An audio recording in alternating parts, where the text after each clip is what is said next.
Hello, this is the video for Can Large Language Models or Humans Disentangle Text, published as a short paper at the NLP and CSS workshop at NACL in 2024. It's a work by me, Nicolas Audinet de Pieuchon, alongside my collaborators Adel Daoud, Connor Jerzak, Moa Johansson, and Rikard Johansson. So, first, some motivation and context. This work is about the task of disentangling variables from text. So sometimes text is contaminated by a variable that we wish to remove or control for. For instance, if we're using the text to do some causal inference, we might want the text to be independent from certain variables. Or if we're using text as training data, we might want to remove personal information from it, and other tasks, including fairness or ethical reasons.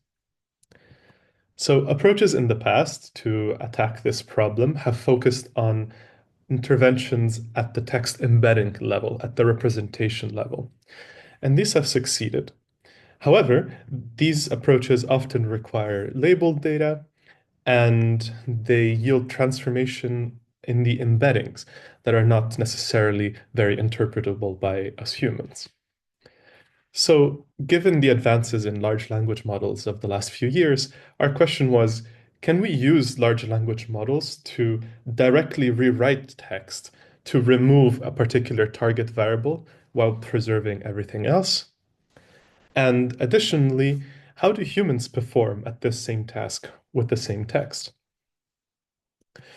So, in terms of representation disentanglement, prior work generally focuses on learning some guarding function H that takes a text representation and embedding X and renders it independent of some target variable Z. For instance, you could think about removing gender information as the target variable from a text embedding. In our case, it's a little different because we want to take raw text, W, and transform it or rewrite it into other raw text, such that this D of W, this rewritten text, is independent from our target variable. And at the same time, we want to be minimally intrusive, meaning that we don't want to destroy any other content in the text, because a trivial way to do this would be to just return the empty string. So our high-level goal is to do this, to try and see whether large language models can do this rewriting D to make the text independent of our target variable Z, while being minimally intrusive. So in our case, we chose to use a data set of Amazon reviews. So we used 2,000 reviews, which each have two labels, a binary sentiment and a topic, which is one out of six topics. We chose to use the sentiment as the target variable here because we think that it is a fairly hard test, since information about the sentiment is usually quite spread out in the text, and therefore we think it would be harder to take out of the text. In terms of large language models that we tested, we used two, the Mistral 7B and GPT-4, and for each models we had three prompt strategies. The first is a control strategy that just asks the large language models to rewrite the text as closely as possible. The second is a few-shot strategy where we ask the large language model to rewrite a review, removing any information about the sentiment and giving it a few examples for how to do so. The third strategy includes two stages. In the first stage, we ask the large language model to identify parts of the review that contain information about the sentiment. And in the second stage, we ask it to remove these passages and to rewrite the review to make it independent of the sentiment. This is a classic prompt chaining strategy. We also do two comparisons. We compare with the representation level methods we discussed earlier, in this case, the mean projection. And we also test how humans are able to rewrite these reviews, trying to take out the sentiment. So our experimental setup looked like this. We start here with a dataset of original reviews, and then we train two classifiers on top of the reviews, one for the sentiment and one for the topic. And we measure the effectiveness of these classifiers by taking their accuracy on some test set. Then we pass each review to a large language model to obtain a data set of disentangled reviews or rewritten reviews. And here we train the same set of classifiers to get a new account or a new performance for the sentiment and the topic in terms of accuracy. And then we compared the two. So, what would it mean for our rewriting procedure to be successful then?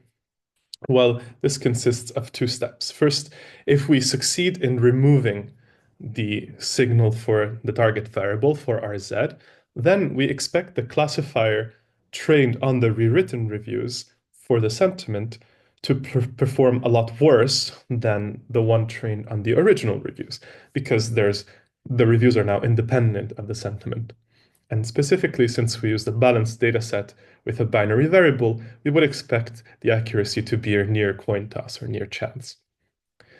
On the other hand, we want it to be minimally intrusive. So we want the classifier trained on the rewritten reviews for the topic to perform just as well as the classifier trained for the topic on the original reviews. So what did we observe? Well, first of all, the mean projection method, so this is the representation level approach, succeeded in both counts. So the classifier trained on the text embeddings for the transformed text embeddings achieved about 52%, very close to chance, whereas the classifier for the topic was almost not affected. Our LLMs approach, however, did not do as well. So the best performance we got was a drop of down to 76% for the sentiment classifier using the prompt chaining strategy with GPT-4. But this is still well above the chance 50% that we were looking for. However, we noticed that the topic remains well preserved in almost all cases. And interestingly, the humans also struggle at rewriting reviews, getting a performance drop of only down to about 80%. So here are some numbers to go along with those statements. Especially notice that the original sentiment accuracy was of about 88.5, and the topic accuracy of about 95. And our best method that actually rewrites the text, so not at the text embedding level, got this performance of around 76%, which is still quite high relative to the 50% we would want. So what are the implications of this finding? Well, first of all, we see that both large language models and humans seem to not be able to fully strip sentiments away from these reviews. So sentiment is thoroughly baked in throughout, in metaphorically speaking.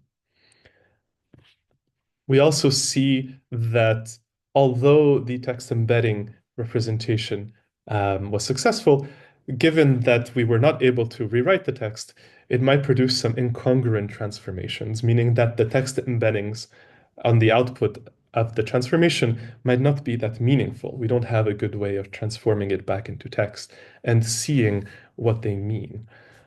So this raises caution about interpretability and fairness claims when working on transformations at the text embedding level. So this study also encourages new directions. So first of all, it would be interesting to test more nuanced rewriting or advanced constraints at the LLM level to see if we can increase the performance somewhat. We tested fairly straightforward and basic methods in this case.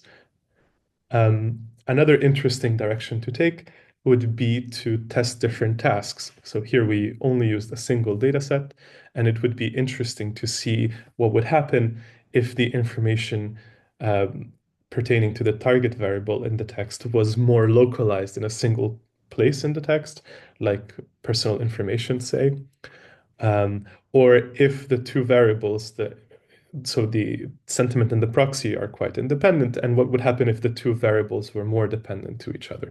We would expect that to make the task more difficult.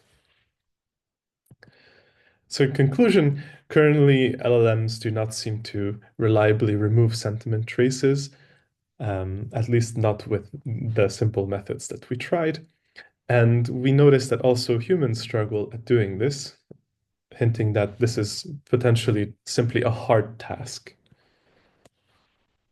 And yeah, some limitations, as mentioned before, some variables, for example, localized personal information, might be easier to remove than others, and this is something that would be interesting to test in the future. Another direction we could take is that right now we used machine learning-based classifiers to evaluate whether we can recognize information from text or not, but it could be interesting to test whether a human can do this classification job more or less well than a machine learning classifier in this case. And so further work is needed, but we are excited about future directions in this space. So thank you for listening. If you would like to know more, please read our paper or contact any of us authors. Thank you very much.